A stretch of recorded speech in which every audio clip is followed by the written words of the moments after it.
Salut à tous, vous regardez Click Talk et aujourd'hui on reçoit Giorgio. Salut, comment ça va? Ça va très bien et toi? Ça va, merci. J'ai entendu dire que ta mère a tiré les cartes et je voulais savoir si pour cette année tu avais fait un tirage. Ouais, c'est ma grand-mère qui fait ça. Et elle nous fait ça à Noël, mais tu sais quoi, moi j'aime bien toute l'imagerie du tirage de cartes et tout. Mais j'avoue, je prends grosse pensée à ma grand-mère, hein, mais j'ai pas trop confiance en ses résultats. Elle oublie toujours des trucs et tout. Il manque toujours un truc. Du coup, j'avoue, je l'ai pas fait là récemment. Mais je pense que 2023, ça va être une bonne année. Mais là, c'est que moi, comment je perçois les choses. Et t'as pris des résolutions pour cette année ou t'as des objectifs en particulier? Non, tu sais quoi, en vrai, je crois que je suis bien en paix avec moi-même. Je me suis juste dit qu'il fallait mieux que je gère tout ce qui est administratif dans ma vie. Le problème d'adulte, ça. Ah ouais. La dernière fois que t'es venu chez Click, c'était il y a un peu moins de 2 ans pour la sortie de ton album Sacré. Ouais. Qu'est-ce qui s'est passé dans ta vie depuis? Ce qui s'est passé dans ma vie, j'ai sorti un autre projet. Ciel enflammé. Ouais. Ciel enflammé, puis je suis parti en tournée. Et écoute, après, j'ai fait de la musique, j'ai un peu voyagé. J'ai été pas mal dans le sud de la France, j'ai été pas mal en Grèce aussi. Et puis voilà. On a été en studio, beaucoup à Los Angeles. Ouais. C'est une ville que je connaissais pas du tout, que j'avais envie de découvrir. Donc j'ai amené quelques gars à moi, dont Lucci, qui a co-réalisé tout l'album avec moi et qui a tout produit. Et on est parti à Los Angeles, on a fait pas mal de musique là-bas aussi, ouais. Ton album Sacré, Ciel enflammé, il a été certifié disque d'or récemment. Quel bilan tu fais de ce CD aujourd'hui? Déjà, je suis hyper heureux qu'il ait été disque d'or. Pas tant pour le disque d'or, mais pour la symbolique que c'est. C'est-à-dire que les personnes qui m'écoutent, elles ont vraiment aimé ce projet, elles m'ont soutenu, donc j'en suis hyper reconnaissant. Mais en vrai, j'ai pas trop de bilan, parce que je suis vite passé sur ce nouvel album, parce que tous les bons retours de Sacré, de Ciel enflammé, ça m'a donné envie de faire de la musique directement, de retourner en studio, d'écrire des nouvelles choses, de tester des nouveaux trucs. Donc ouais, bilan positif, bilan inspirant même. Parce que c'est vrai que tu reviens très vite, parce que entre Era et 25, il y avait eu 3 ans, je crois. Ouais, c'est ça. Et entre 25 et Sacré, il y avait eu 2 ans. Là, tu t'es dit, il faut que je retourne faire de la musique directement? Ouais, franchement, j'en ai eu envie. Les premiers morceaux, j'ai dû les faire, je sais pas, peut-être 2 mois après la sortie de Ciel enflammé. Et pour le coup, j'ai fait plein de morceaux sur 1 an, quoi. Et pour toi, chanter, ça fait pas de toi moins un rappeur, tu le dis. Et un de tes objectifs, c'est de faire des belles chansons. Et j'ai l'impression que d'album en album, tu t'émancipes de plus en plus du rap, mais ça fait pas de toi moins un rappeur. Je sais pas si tu vois ce que je veux dire. Merci. Ouais, je vois ce que tu veux dire, dans le sens où en fait, c'est quoi, genre, je connais le rap, je connais cette musique tellement par cœur, parce que j'en écoute depuis toujours. J'ai presque tout fait, tu vois, dans le rap, pas dans le sens où j'ai rappé sur tous les styles de prod, etc., que maintenant, avec le temps, j'ai vraiment envie de créer mon propre style, tu vois, à moi, d'avoir ma propre musique, qu'elle soit le plus singulière possible. Et du coup, je mélange vraiment toutes mes influences. Tu vois, moi, je vais écouter plein de trucs. Genre, quand j'ai créé cet album, j'écoutais autant des groupes de rock anglais comme Fontaine DC, Idols, que je sais pas, que beaucoup de rap français. Genre, j'ai beaucoup écouté cette année Sol la Lune, que l'album de Dave en Angleterre, tu vois. Et en gros, toutes mes influences, elles se mélangent, je les digère, et après, moi, je crée et je fais ma propre musique, du coup, comme ça. Et du coup, c'est vrai que y a des moments où j'ai plus envie de chanter, ou tu vois, parce que pour moi, ça n'a pas la même résonance quand tu débites, qu'il y a du flow, que tu rappes comme ça, et quand tu as un refrain, par exemple, avec seulement genre 4 phrases, avec beaucoup d'espace, les mots, ils résonnent autrement, ça prend un autre sens. Et du coup, c'est vrai que j'essaie de faire ma sauce pour faire les meilleurs morceaux possibles, en ayant une identité propre à moi et en mélangeant tout ça, quoi. Et un de tes autres objectifs, c'est de faire ta musique le plus librement possible. Et Ouais. est-ce qu'à un moment, tu t'es senti un peu limité ou bridé dans ta proposition artistique? Non, à la limite, tu sais quoi, le seul moment où je me suis peut-être auto-bridé, mais c'était pour le bien du morceau, c'est sur le morceau Quand le soleil tombe. Peut-être que par ma musique, je pourrais les impressionner, mais c'est pas pour ces raisons que j'ai envie qu'on m'aime, obligé de me méfier, d'être distant, tu sais, le monde est grisant. Je pourrais coucher avec des filles de dimanche à dimanche, mais je veux plus donner mon corps, mon énergie, marre de ces soirées où on boit pour devenir extraverti. Alors, je suis dans mes objectifs, là je suis en mission, quoi m'occuper les 4 saisons en studio dans une salle session. Où mes couplets, à la base, les 2 couplets, c'était 2 fois plus long. Et j'aimais bien tout mon texte et tout ce que ça racontait, mais en fait, pour le bien du morceau, je me suis dit, ouais, là, c'est trop indigeste. C'est vraiment... Et du coup, personne n'ira au bout. Et du coup, j'ai cuté, je crois, la moitié des couplets, tu vois. Et là, je me suis bridé de moi-même, mais c'était parce que je savais que ça ferait un meilleur morceau si c'était plus court. Et ça n'empêche que c'est des couplets qui sont déjà très longs, tu vois. Mais du coup, c'est pas... c'est un manque... tu t'es bridé, mais c'est pas non plus un manque de liberté où tu t'es dit, ah, je dois répondre à certaines contraintes pour pouvoir non. transmettre ma musique ou quoi. Genre. Ah ouais, non, franchement, non, j'ai pas envie de me mettre de contraintes à ce niveau-là parce que tu sais quoi, en vrai,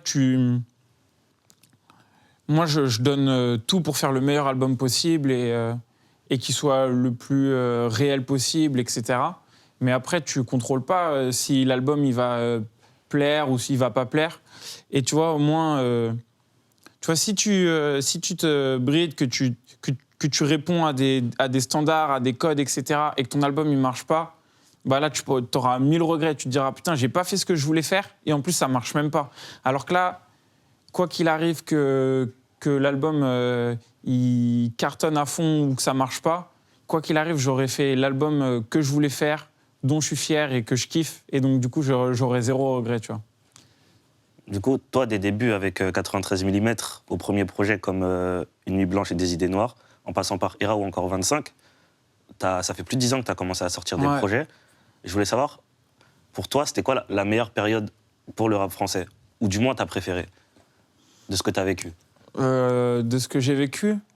Bon, en vrai, c'est actuellement. Franchement, c'est actuellement parce que la scène, elle a jamais été autant diversifiée. Il y a plein de nouvelles sonorités.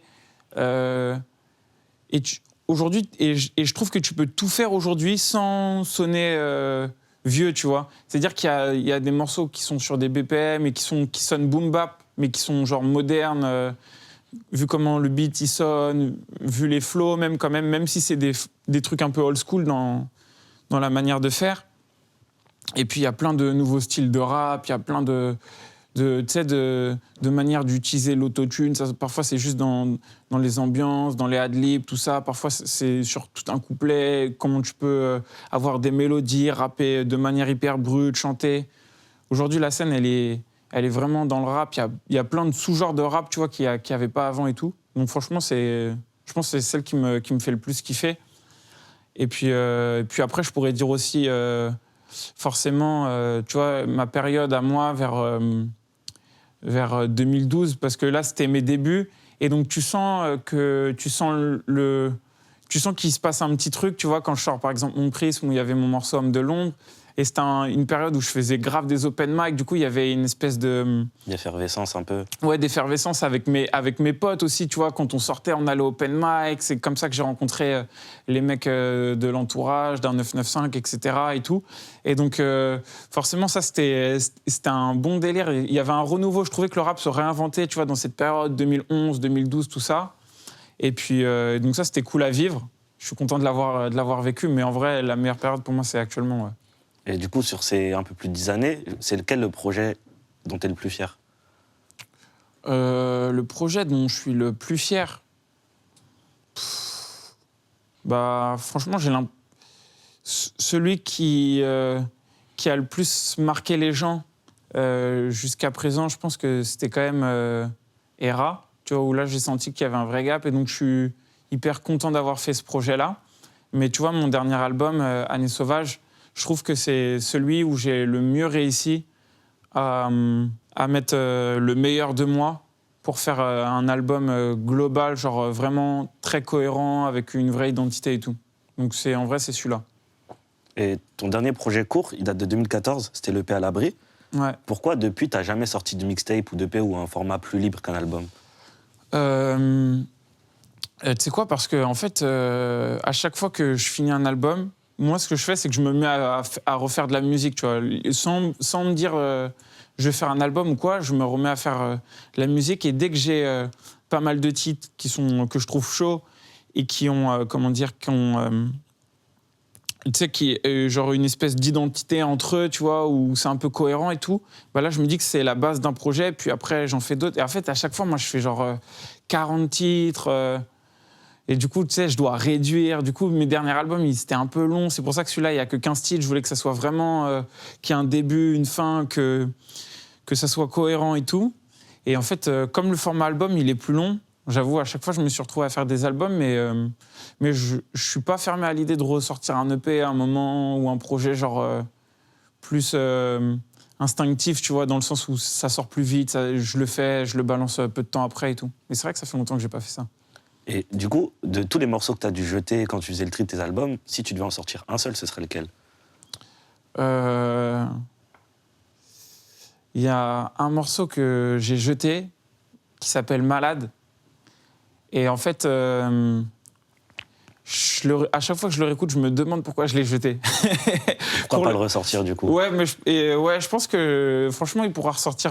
Peut-être si je fais une réédition d'Année Sauvage, j'en sais rien, je le mettrai dessus de sûr. Mais j'en sais rien. Je verrai comment cet album il vit.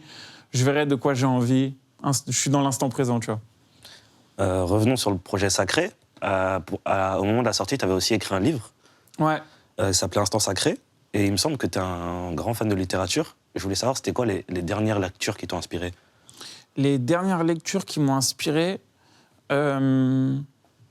j'ai lu un livre qui m'a beaucoup plu. C'était, j'ai malheureusement plus le nom de l'écrivaine. C'était Soufi, mon amour, qui est un livre qui parle du soufisme et qui est une branche spirituelle de l'islam.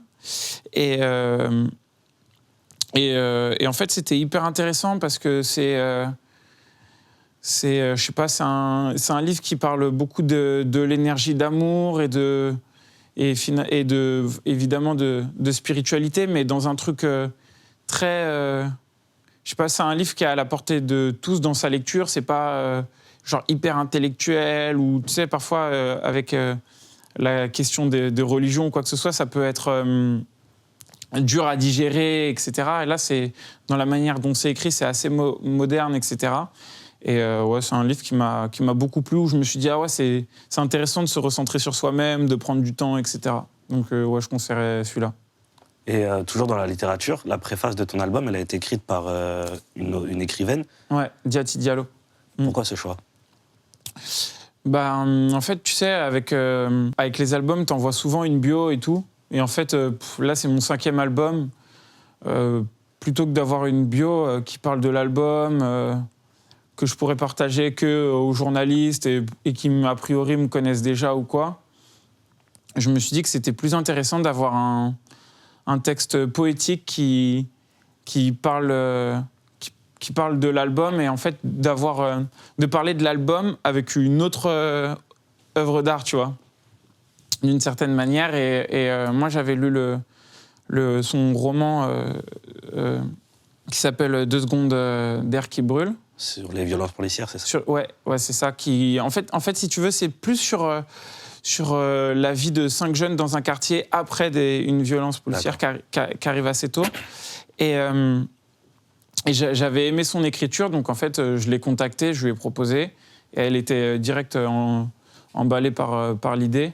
Et donc, je lui ai fait écouter des morceaux de l'album. On a beaucoup parlé autour de la thématique ensemble. Et puis après, c'est aussi elle qui a écrit comment elle voyait les années sauvages par rapport à ma musique, mais aussi par rapport à sa vision. Et je trouve que le texte, il définit bien tout ce que je voulais exprimer par rapport aux années sauvages, au pluriel, justement. Et donc, ouais, c'est comme ça qu'on a fait la connexion. Et c'est pour ces raisons que je préférais faire ça comme ça. Donc, tu l'as dit, ton nouvel album s'appelle Les Années Sauvages. Enfin, Années Sauvages, Années plutôt. Sauvages, ouais. Qu'est-ce qu'elles représentent pour toi, ces années? Pour moi, ça représente le moment où tu sors un peu de l'adolescence, que que tu peux, que tu as un peu plus de poids sur tes épaules, mais qui a encore une certaine forme de légèreté, où tu peux tenter 1000 aventures, te péter la gueule, que tu remontes direct, sans que c'est trop d'impact sur ta vie. Et là, je parle des projets pro, mais comme des aventures d'amitié, comme dans l'amour. C'est une vie un peu brutale, qui va vite, où on fait plein de choses, où il y a plein de répercussions et on continue d'avancer. Et pour moi, ça représente bien toute ma vingtaine et même mes futures années à venir, parce que je ne compte pas m'arrêter de vivre comme ça, quoi. C'était un truc aussi un peu, tu sais, de la vie un peu brutale, quoi, que tu crames aussi par les debout, quoi, mais de manière assez positive. Et donc, tu l'as dit, tu as conçu ce projet en Californie et tu as déjà parlé à plusieurs reprises de l'importance des voyages. Mais en quoi c'était nécessaire de partir pour ce disque ? Je sais pas si c'était nécessaire pour l'album, mais moi, j'avais envie de... Je pense que c'est peut-être une envie post-Covid, où j'avais envie de faire l'album à l'étranger, de bouger un peu. Et tu sais, je vois plein de rappeurs, ils font leur album là-bas. Moi, j'ai fait tous mes albums à Paris. Je me dis, mais pourquoi je me fais pas ce plaisir aussi d'aller faire de la musique ailleurs ? Et moi, je kiffe énormément le sport américain, le basket, même le hockey, tout ça, toute leur culture après par rapport au rap, évidemment, et tout. Et j'avais jamais été à Los Angeles. Du coup, je me suis dit, bah vas-y, on va faire l'album au soleil, avec mes gars. Et comme ça, on sera dans Los Angeles, ce sera vraiment un autre mood. Et du coup, j'avais amené des cahiers avec des textes, j'avais plein de notes sur mon portable, sur mon ordi et tout. Et après, j'ai écrit des nouveaux morceaux là-bas. Et je pense que c'est des morceaux que j'aurais pas pu faire à Paris, parce que j'aurais été chez moi, j'aurais été pris par d'autres choses, par des potes qui t'appellent. Au final, tac, tu bosses pas. Là, on était en mode focus, même si on a bien profité de la ville aussi, qu'on a bougé aussi dans le désert de Joshua Tree. On a aussi été un peu à Vegas, on a aussi été au Grand Canyon. Donc on a un peu bougé et franchement, c'était une bête d'expérience humaine. Vous êtes resté combien de temps là-bas ? On est resté 1 mois. Quand même. Sur un des morceaux de l'album, tu dis que t'es peut-être miraculé. Et vas-y, fin 2, c'est mort pour les ingrats. Protégé par Dieu, je peux assurer les fins de mois. Quand je pense à ma vie, c'est abusé. Je suis peut-être miraculé, comme Santa Maria de Guadalupe. C'est aussi le nom de l'intro de Sacré. Et je voulais savoir en quoi tu te sens miraculé. Parce que le rap, ça a sauvé ma vie. Et vraiment, parce que dans le sens où tu vois, moi, j'ai jamais aimé les études, j'ai pas fait d'études. J'ai toujours plus été même attiré par l'idée de faire des conneries. Je viens d'une classe sociale où tu es un peu destiné à y rester, tu vois. Et grâce à la musique, socialement, j'ai pu m'élever, j'ai pu m'accomplir en tant qu'homme, j'ai pu vivre mes rêves, tu vois. Et genre, en ça, je me sens miraculeux, je me sens chanceux. Et une des thématiques qui revient beaucoup sur tes projets, c'est l'amour. Je parle souvent, malgré... on ressent quand même une certaine tristesse, mais c'est toujours raconté de manière romancée. Et j'aime pas cette question, mais t'en parles dans le projet. Est-ce qu'avec ton statut d'artiste aujourd'hui, c'est plus compliqué de s'ouvrir en amour ? Est-ce que c'est plus compliqué ? Je sais pas si c'est plus compliqué, mais tu t'es obligé de faire plus attention aux personnes que tu rencontres, tu vois. Et là, je te parle d'amour, même d'aimer un frère, tu vois ce que je veux dire, dans le sens global, parce que moi, tu vois, je suis toujours ouvert à rencontrer des nouvelles personnes. Je trouve que les rencontres, ça enrichit de ouf l'esprit et la personne qu'on est. Et parce que ça ouvre mais même dans l'amour, dans les relations de couple ou encore une fois l'amitié ou quoi que ce soit, tu sais, c'est comme ouvrir des nouvelles fenêtres que tu n'avais pas vues sur la vie, avec d'autres manières de réfléchir, d'autres réflexions, d'autres modes de vie et tout. Donc je suis toujours autant ouvert à ça. Mais c'est vrai que même si je suis pas v'là la star, tu vois, j'ai ma petite notoriété publique et donc du coup tu fais attention à savoir pourquoi les gens rentrent dans ta vie, quoi. T'es obligé de te protéger un peu. Et dans un autre morceau, tu dis je marchais à 2 pour aller plus loin. Je commence à ressentir la pression sociale. Je rigole avec ma cousine, maman me parle d'enfant. Elle dit que j'ai bientôt l'âge, que je devrais arrêter mes conneries. Trouver l'amour, je lui dis c'est vrai, c'est tentant. Mais c'est plus compliqué que ça, bientôt 2 ans que je suis seul. Besoin de savoir qui j'étais, besoin d'être indépendant. La première partie de ma vingtaine, j'étais en couple, c'était plus simple. Je marchais à 2 pour aller plus loin. Et à quel point c'est plus compliqué d'avancer seul? Bien, je pense qu'à 2, il y a forcément une énergie qui s'en dégage parce que bah, du coup, t'es pas seul et donc à des moments, tu sais, tu peux un peu te reposer sur l'autre qui te fait avancer, puis après, c'est toi qui avances, etc. Alors que quand t'es seul, il y a que toi pour avancer, pour faire les choses, pour te motiver et tout, quoi. Et tu dis aussi que t'es enfin bien avec toi-même. Ouais. Combien de temps ça t'a pris et comment t'y es arrivé? Je pense que c'est... je pense que, tu vois, c'est vers 27-28 ans que je me suis senti vraiment bien dans ma tête, dans ma manière de vivre et tout. Et je pense que, tu vois, pour y arriver, bah, c'est vachement de questionnement, de réflexion sur soi-même, de prise de recul. Et je pense que c'est aussi, mis bout à bout, toutes mes expériences de vie, avec, tu vois, encore une fois, vraiment de la... Comment dire? J'ai perdu mon mot. C'est un retour sur soi, tu vois, vraiment genre une réflexion profonde, une remise en question. Okay. C'est ça que je voulais dire. C'est vraiment une remise en question sur soi pour avancer. Tu sais, moi j'aime bien le soir, je me prends des moments parfois, juste, tu vois, où, pour un peu comme entre un truc de prière et de méditation, tu vois, où juste je ferme les yeux. Je repense à ma journée, ce que j'ai fait de bien, ce que j'ai fait de mal, ce que j'ai pas trop apprécié, ou les répercussions d'un truc qui me sont arrivés. Puis après, j'essaie de faire le vide. Et tu sais, quand je sors de ces moments-là, quand je m'endors pas, et ben j'essaie de... Tu sais, je me dis, ah, vas-y, je referai pas ça, parce que ça a telle conséquence, tu vois. Mais comme ça, t'avances.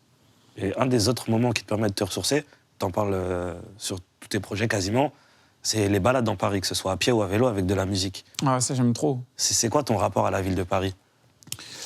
Bah, mon rapport à la ville de Paris, moi, j'y suis depuis que j'ai 15 ans. Après, comme j'ai toute une partie de ma famille qui y est, j'ai toujours été à Paris, quoi. Et ouais, en fait, je sais pas, Paris, ça vit tout le temps. Et c'est vrai que j'aime bien voir la vie, j'aime énormément marcher. Donc, tu sais, je mets ma musique et je marche. Et je vais d'un point A à un point B. Et je regarde la vie qui se passe autour de moi. Et tu sais, c'est mes moments à moi, tu vois. Ça, c'est mon moment à moi où, pareil, je peux réfléchir. Tu sais, je peux... Genre, même parfois, je sais qu'il y a un album qui est sorti, que j'ai grave envie d'écouter. Et du coup, je me dis, bah, vas-y, je vais aller tac, je décide, je sais pas, j'appelle un pote, je dis ouais, t'es chaud, on fait ça, et je vais aller jusqu'à chez lui à pied ou au point de rendez-vous à pied. Comme ça me permet d'écouter tout l'album, d'être concentré, d'être bien. C'est vraiment mes moments. C'est lequel le dernier album pour lequel t'as fait ça?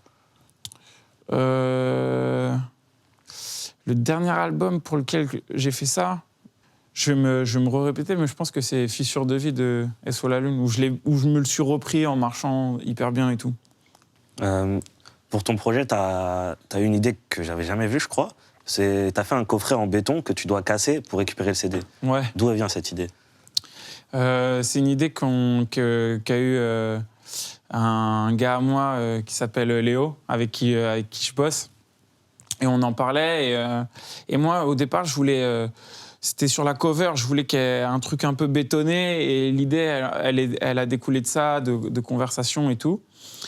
Et en fait, tu vois, finalement, j'ai complètement changé d'avis pour la cover parce que je voulais une photo avec une couleur impactante. Du coup, c'est pour ça qu'elle est rouge, noire et rouge. Mais c'est le rouge qui ressort.